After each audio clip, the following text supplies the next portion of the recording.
la culture du libraire, c'est son identité, on vient de le voir, et c'est aussi sa principale compétence. Et là, elle est éminemment individuelle, c'est-à-dire que c'est avec tout ce que la personne sociale dont elle est porteuse à la fois comme connaissance et comme aspiration. Et c'est évidemment ce qu'elle va connaître ou être en mesure d'ajouter à ses propres connaissances de base.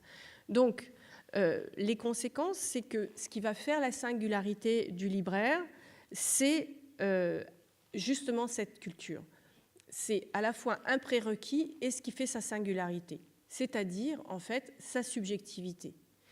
C'est ce qui est éminemment compliqué, puisque ce n'est pas un geste qu'on a à perfectionner, mais c'est quelque chose qui est immatériel, qui est indéfinissable, dont on n'a absolument pas conscience. Le livre a ça de merveilleux, c'est qu'il y en a des centaines de milliers qui sont accessibles, et donc on va pouvoir, même s'il y a les livres du moment à avoir en librairie, à avoir dans la vitrine, à avoir sur une table en rayon ou un petit peu plus caché, mais l'offre est évidemment maniable presque à l'infini.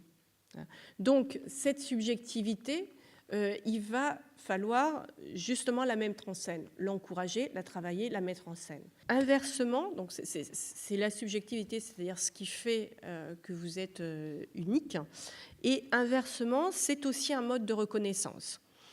C'est un mode de reconnaissance des professionnels, alors de la librairie, mais du livre, et en plus de la culture.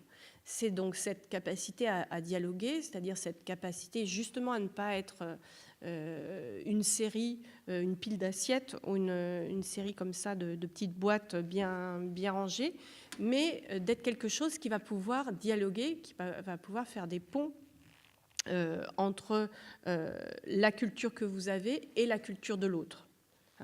Être cultivé, c'est finalement être capable de défendre sa singularité et de parler à d'autres singularités et de faire parler ces singularités.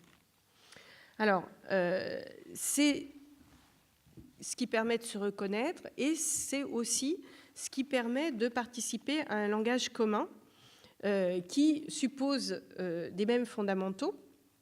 Alors, ce langage commun, c'est ce qui permet de dialoguer avec les éditeurs.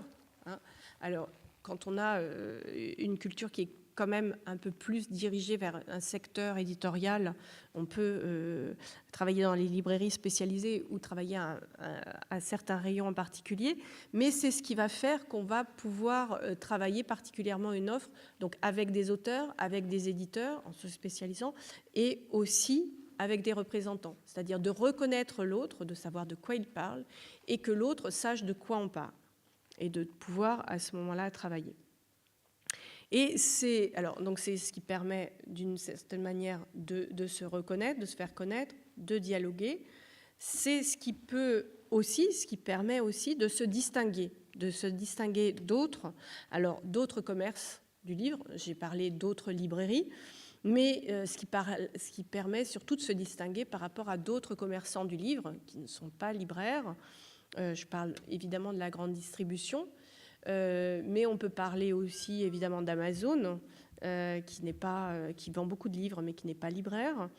On peut parler aussi de certaines maisons de la presse qui ont un tout petit rayon de livres, qui présentent des livres, mais qui ne travaillent pas le livre, justement parce qu'ils ne travaillent pas la subjectivité autour du livre.